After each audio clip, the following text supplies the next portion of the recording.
Le début de l'année, plus de 19 millions de touristes sont allés passer des vacances en Thaïlande. Le pays du sourire a plus d'un atout entre ses plages paradisiaques et ses nombreux sites culturels et religieux. Mais la Thaïlande est aussi victime de son succès. Certains touristes ne repartent jamais, ils deviennent des marginaux. Combien sont-ils? Comment vivent-ils? C'est ce qu'on va découvrir donc dans le reportage de Cyril Payen dans la cité balnéaire de Pattaya. Tout ça, c'est pour éduquer les Thaïlandais et les touristes, qu'ils ne jettent pas leurs cigarettes dans la rue. Car au premier orage venu, les mégots partent dans les égouts, puis contaminent la mer et tuent les poissons. C'est pour tout ça que je prie.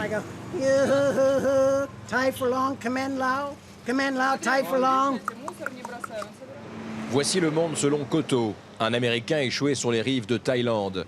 Koto s'appelle en fait Jerry. Et la galère, il l'a connue dans sa Californie natale, puis à Hawaï, et aujourd'hui à Pattaya, où il a su finalement se faire une place. Maintenant, on va aller s'occuper d'aller nourrir les chiens. Puis ensuite, on va se diriger par là, le long de la plage, pour vérifier si mes affiches sont toujours là. Mais qu'on ne s'y trompe pas, cet Américain n'a plus de visa depuis bien longtemps. Il n'a pas les moyens de rentrer en Californie. Il est toléré ici car il a fini par faire partie du décor. Un Américain un peu fou, mais très apprécié. Il est très dévoué. Il aide tout le monde. Il s'occupe bien de ma fille et franchement, on ne voudrait pas qu'il soit renvoyé dans son pays. Koto, l'Américain, est une figure de Pattaya. Il fait partie de ce contingent en pleine expansion en Thaïlande. Des Occidentaux sans argent et sans retour. Des touristes qui n'ont plus d'autre choix que de se clochardiser sous les tropiques. La misère est moins pénible au soleil.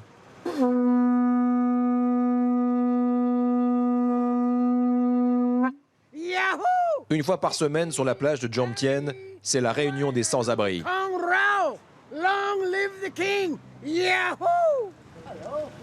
Britanniques, Russes, Thaïlandais, ils sont là pour répondre à l'appel d'une poignée d'organisations humanitaires locales qui leur viennent en aide. Moi, il faut que je trouve d'urgence un endroit plus sûr pour dormir la nuit, loin de la plage.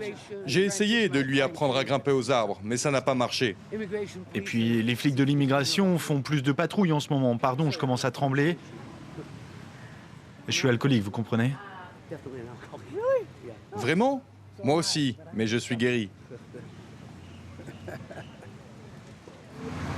L'alcool, la drogue, les prostituées, c'est le cocktail explosif qui mène au suicide social pour un nombre croissant d'Occidentaux ici.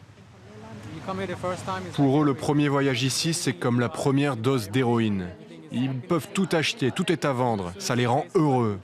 Le problème, c'est que pour ressentir à nouveau cette sensation, ils reviennent en Thaïlande pour rester plus longtemps, pour y vivre. Mais cette première sensation, ils ne la retrouvent jamais, et puis ils finissent par s'échouer ici. Ils étaient 25 SDF occidentaux sur cette plage de Jomtien il y a un an. On estime aujourd'hui que ce chiffre a doublé. Et il serait 300 recensés dans toute la Thaïlande. Voilà pour ce reportage. Merci beaucoup Cyril Payen pour cette émission. Merci à tous de l'avoir suivi.